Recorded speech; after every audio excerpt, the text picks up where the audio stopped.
para falar aqui a respeito de vários assuntos, né, que a gente tem aqui pendente com o senador. Olá, seja muito bem-vindo. Obrigada por estar aqui. A Tá Josias, desligado o Leonardo, para seu... mim é uma agora alegria, voltou, agora voltou. para mim é uma alegria estar aqui. Vocês sempre são muito gentis e generosos comigo. Muito bom. A gente que agradece a gentileza. A gente sabe da agenda corrida e nem sempre consegue nos atender nos dias que a gente pede, mas quando pode, vem. É isso que vale. Eu acho que tem vários pontos para a gente analisar. Vou até retomar um que estávamos falando há pouco, né? Em relação às investigações sobre a tentativa de golpe. Há muita expectativa no Brasil do que isso pode vir a trazer como resposta à sociedade brasileira. Hoje, até a gente traz uma entrevista com o seu colega, inclusive aí de Senado, Flávio Bolsonaro, e nessa entrevista ele diz que tudo que foi divulgado, que esse amplo relatório que foi divulgado pela Polícia Federal, com as mensagens e tudo, não passa de uma viagem de alguém que usou droga pesada. Eu queria a sua análise, inclusive como alguém também do meio do direito, né, senador, como é que o senhor analisa esse conceito aí que ele traz em relação às investigações e até ao trabalho da Polícia Federal? Bom, na verdade, nós temos que entender que, num passado recente, o ex-presidente, ele demonstrou, quando estava à frente do Palácio do Planalto, demonstrou que não sabia viver e não sabe viver numa democracia. Nós tivemos 4 anos ele atacando a Ordem dos Advogados do Brasil, atacando os meios de comunicação social, reduzindo a participação da sociedade civil, criminalizando ONGs, participando de movimentos antidemocráticos para fechar o Congresso Nacional, o Supremo Tribunal Federal, atacando os ministros do Supremo Tribunal Federal, falando que teríamos que efetivamente fechar o Congresso e o Supremo. Isso tudo reforça e instiga aquele fato que eclodiu no dia 8. Nós nunca tivemos um ataque à bomba como nós tivemos aqui próximo ao aeroporto, depois um homem-bomba que se lançou. Nós tivemos o ataque no dia 8 e tudo com reforço e participação direta dele. E o que agora esse inquérito traz coisas extremamente graves. Nós tivemos discussão e elaboração com participação dele de minuta de golpe dentro do Palácio do Planalto. Nós tivemos um candidato a vice dele que participou diretamente, o assessor direto dele na elaboração, integrante de Forças Armadas, alta cúpula, tudo debatido dentro do Palácio do Planalto, por minutas impressas. Isso foi discutido. Então, eu não tenho dúvida, porque contra fatos não há argumentos. E eu espero que o Ministério Público, como guardião, como titular da ação penal pública, até o que determina o artigo 129.1 da Constituição Federal, que o Procurador da República é o responsável para deflagrar essa ação penal, sejam responsabilizados a todos que concorreram, seja a título de ação, não só aquelas pessoas que estiveram ativamente no dia 8 atacando as instituições, mas também a todas essas pessoas que, de alguma forma, concorreram para o crime. Isso é o que, em direito penal, se chama codelinquência ou concurso de pessoas. Isso não sou eu que estou dizendo, isso está no artigo 29. Quem, de qualquer forma, concorre para o crime, incide nas mesmas penas a este combinada na medida de sua culpabilidade. Então, eu não tenho dúvida que a participação ela foi efetiva, ela foi dolosa, ela foi intencional. Por isso que o crime contra o atentado contra o Estado Democrático de Direito ele é na forma tentada.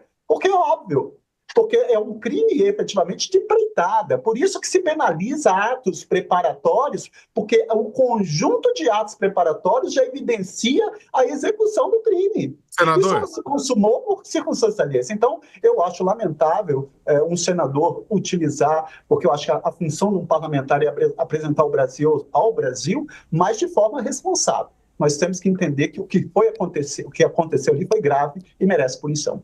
Senador, boa tarde. Boa tarde. Bem, o senador Flávio Bolsonaro traduziu, né, o pensamento do campo bolsonarista através dessa entrevista, mas a gente tem visto, né, outros senadores defenderem abertamente uma anistia a todas as pessoas envolvidas na tentativa de golpe de Estado entre o final das eleições de 2022 e 8 de janeiro de 2023. Como é que o senhor vê isso? O senhor acha que isso passa, em primeiro lugar? O senhor acha que isso entrou na negociação para o apoio à recondução de Davi Alcolumbre à presidência do Senado, em segundo lugar? Bom, eu acho que isso não passa. Nós temos que também entender que o Brasil vive uma democracia jovem, recente, que nós tivemos uma ditadura militar agora, recentemente, em 64, e que se a gente passar para a população a anistia a pessoas que atentaram contra o Estado Democrático de Direito e contra as instituições, nós estamos colocando em sério risco a nossa democracia. Então, é necessário que os parlamentares tenham a altivez, a sobriedade e o equilíbrio para entender isso. Outra coisa, o artigo 5º, item 43 da Constituição Federal, ela declara os crimes que são insuscetíveis de anistia ou graça. E a graça, no caso aqui, desculpa, a anistia, ela atende, ela paga um fato, o indulto é individual. Então, você falar, querer penalizar, inclusive, pessoas que ainda estão respondendo, ora, não tem como. Você tem, isso fere o princípio da impessoalidade, que está no artigo 37. Todos somos iguais perante a lei e todos que de qualquer forma, praticam um crime têm que ser responsabilizados. Não existe pessoas que estejam acima da lei. Ninguém está acima da lei. E principalmente com crimes dessa natureza, que é contra o Estado Democrático de Direito. Então, eu não acredito que esse PL da anistia vá avançar ou vai ser aprovado aqui. Claro que nós temos um Congresso Nacional, seja na Câmara de Deputados ou no Senado Federal, uma composição que, às vezes, eu fico até estarrecido com o andamento, porque isso deveria ser uma pauta independente de sigla partidária, porque nós tivemos ataques às instituições.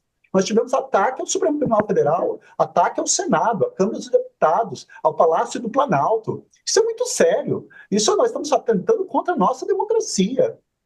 O pior momento numa democracia é quando você deixa germinar um espírito déspota ali. Por isso que você enfraquece uma democracia fragilizando as instituições, enfraquecendo as instituições. Por isso que o modus operandi dele sempre foi atacar as instituições, seja a Ordem dos Advogados do Brasil, seja a imprensa, seja o Supremo Tribunal Federal, seja a Câmara dos Deputados, seja o Senado, porque dessa forma você se arvora de um espírito totalitário, déspota, em plena democracia. Eu não acredito que isso vá passar no Senado Federal. Senador, o senhor disse que às vezes até fica espantado com o grau de alinhamento, né, dos temas que são discutidos no Congresso. Imagine a gente que está aqui do lado de fora, né? Mas o Sakamoto lhe perguntou algo que eu realmente tenho grande curiosidade para saber, porque a despeito do inusitado de se discutir anistia até para quem ainda nem foi condenado, esse tema fez parte da negociação da sucessão interna na Câmara dos Deputados. A proposta de anistia estava para ser votada na CCJ da Câmara e o Arthur Lira tirou, no pressuposto, isso fez parte de uma negociação, que isso seria encaminhado para uma comissão a ser instalada até ainda neste ano, né? O que eu queria saber, reforçando a pergunta que já foi feita pelo Sakamoto, é se isso integrou também a negociação que parece ter consolidado a recondução do Davi Alcolumbre à presidência do Senado. Os senhores farejaram essa negociação também no Senado? Isso foi taxativamente rechaçado. Eu ouvi isso do pretenso candidato a assumir o Senado Federal, o senador Davi Alcolumbre. Não está em cogitação pautar anistia, nem impeachment de ministro do Supremo Tribunal Federal. Isso foi... Então o senhor entendeu que se passar na Câmara, ele não avança no Senado? Não avança no Senado. Esse é o compromisso. O compromisso é esse.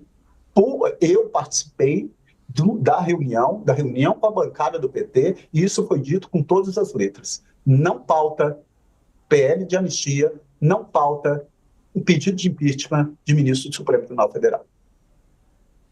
E além de não deixar isso ir adiante, senador, eu trago aqui uma pergunta da nossa audiência que tem sido feita com frequência.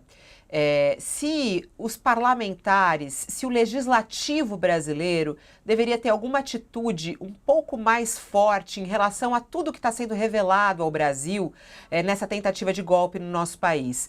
O senhor acha que falta alguma resposta mais dura, firme, pelos presidentes das casas ou pelos parlamentares brasileiros? É possível ir além e exigir que isso não fique sem punição, sem algo de punição justamente para quem se envolveu com tudo isso? Claro, eu não tenho dúvida disso. Tanto é que eu apresentei em 2023 o PL 5255. Esse PL, ele inclui os crimes contra o Estado Democrático de Direito no rol dos crimes hediondos. Não é razoável. Os crimes contra o Estado Democrático de Direito não estão no rol dos crimes hediondos. E aí, se isso já tivesse sido aprovado, nem estaria sendo objeto de uma PL da anistia. Porque, volto a falar, o artigo 5º, item 43, diz que são insuscetíveis de anistia ou de graça os crimes definidos como hediondos. Então, se a gente já tivesse transformado os crimes contra o Estado Democrático de Direito em crime hediondo, isso nem seria objeto de discussão por um projeto de lei ordinária. Então, eu acho que falta, sim, um endurecimento maior com relação a esses crimes que atentam contra a democracia e o Estado Democrático de Direito. Agora, eu tenho visto aqui, e aí me perdoe a sinceridade, mas que para mim é peculiar, porque essa é a mola propulsora na minha vida, é que esse Senado, assim como a Câmara dos Deputados, ele legisla de forma contundente contra pobres e pretos. Eu vou falar aqui o que aconteceu na Comissão de Segurança Pública. Aumentou a pena do furto de cabo de energia. Olha, eu fui delegado de polícia. É você criminalizar a pobreza e criminalizar a cor da pele. Aumentou a pena do crime de estelionato para 19 anos de reclusão, que é um crime contra o patrimônio praticado sem violência ou grave ameaça à pessoa. A pena é de 1 a 5, enquanto a pena do homicídio é de 6 a 20. Você passa o estelionato para 19 anos de reclusão. E aí eu fiz uma provocação aos senadores de direita e extrema-direita. Eu falei, por que nós não aprovamos aqui que passa a ser crime hediondo, crimes contra a ordem tributária, crimes contra o sistema financeiro, crimes de sonegação fiscal, crimes de corrupção ativa, corrupção passiva, peculato, concussão? Porque quando um político desvia verba da saúde, ele mata milhões de pessoas. Quando um político desvia verba da educação, ele mata o sonho de milhões de jovens. Agora, é fácil legislar.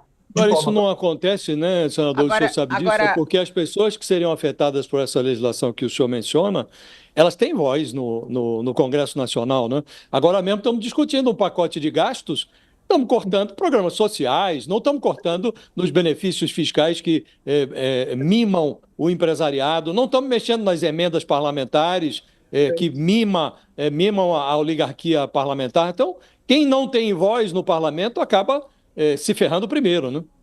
Eu não tenho dúvida, mas é necessário que a população brasileira saiba qual é o comportamento desses senadores de direita e extrema-direita. Porque como que você quer anistiar quem atentou contra a democracia, contra as instituições, mas aumenta a pena de um furto de cabo de energia?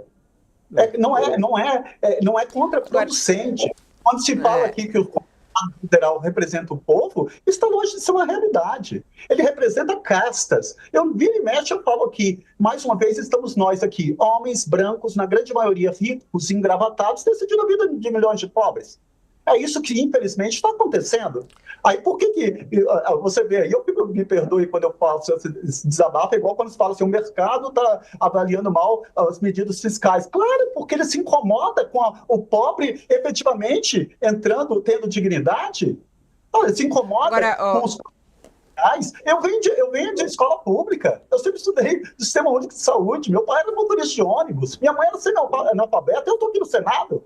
Agora, se não for programas sociais, se não for um ajuste fiscal para tributar, por que nós não aprovamos a tributação sobre grandes fortunas e dividendos? Por que nós não legislamos, como eu estou falando aqui, que eu volto a falar, por que eu fiz essa provocação e toda vez eu faço para eles? Vai aumentar a pena de pobre? Por que nós não colocamos aqui como crime hediondo, crimes contra o tributário, contra o sistema financeiro, sonegação fiscal, corrupção ativa, corrupção passiva, pecular, concussão? Aí sim, nós estaríamos dando um tratamento que vai efetivamente ao encontro do que a população mais precisa.